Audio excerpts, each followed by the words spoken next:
So if you're considering selling, I would honestly look ahead and say, all right, if we're a year out, you should be reaching out to a listing agent so that we can give you the list of things you should do, and and just as important, things you shouldn't do that will waste money and time.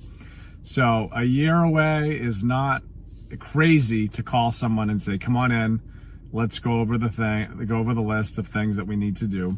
The pricing obviously will be different. So trying to get a price of what the house will sell for now versus a year is going to be different.